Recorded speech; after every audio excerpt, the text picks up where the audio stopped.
kulanka oo ay soo agaasintay hay'adda horumarinta haweenka ee IIDA ayaa socday muddo 5 maalin ah waxaana lagu falanqeeyay kaalinta haweenka ee doorashooyinka 2020 iyo dib u eegista dastuurka sida ay sheegtay xildhibaan Sahra Cumar Maalin oo wareen halkaasi ka hadashay. waxaan u soo gudubnay dastuurka iyo doorashooyinka maanta waxaan ku soo darnay si gabdhaha looga dhaadhacsiyo guddiga dastuurka oo labada baarlamaan oo ka socda Ismaan Xaaji iyo guddiga dib u eegista dastuurka oo ka socda Professor Mahadalle oo isna loo micneenay waxa kale oo ku soo darnay dastuurkan qabyada ah qoladii hore u qortay oo aniga baan ka mid ahay gruubkeen naga haray oo ah Faad Macali Caliyo iyo Cabdikariin oo iyagana waxa la yiraahdaa IFCC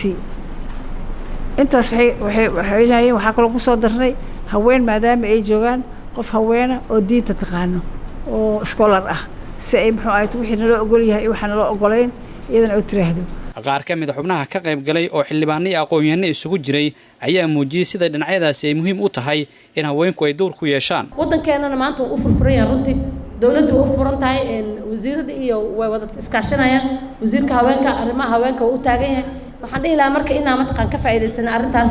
guddiga madaxa bannaan wuxuu ka kooban yahay 5 khubara annagana kuma soo xulin mataqaana annagana lama soo magacaabin kulligeen waxaan dhiibnay CV tartan shaqo ayaan galnay CV-yadeena iyo aqoonteena ayaan ku nimid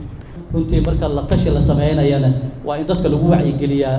waxa lagu dhaqaayo oo dastuurkooda la baraa oo gobolada ama dawlad goboleedyadu ay loo geeyaa wakiiladooda baarlamaanka xukuumadahooda ururadooda bulshada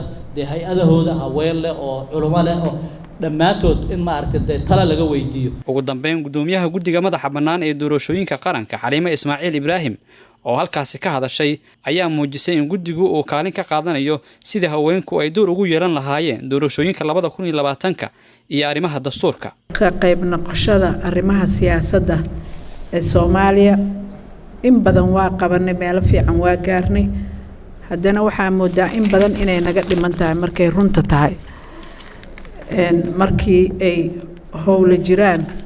inaanaan u diyaarsanayn oon horey aanaan isugu qorshaynin waxaan ka hadalnay sharcigan doorashooyinka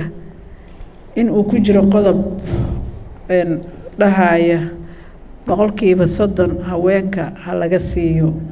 kuraasta xisbiyada xisbi kasta waa inuu 30% u keenaa محيدين معلن عبد الله SNTV مقدشو.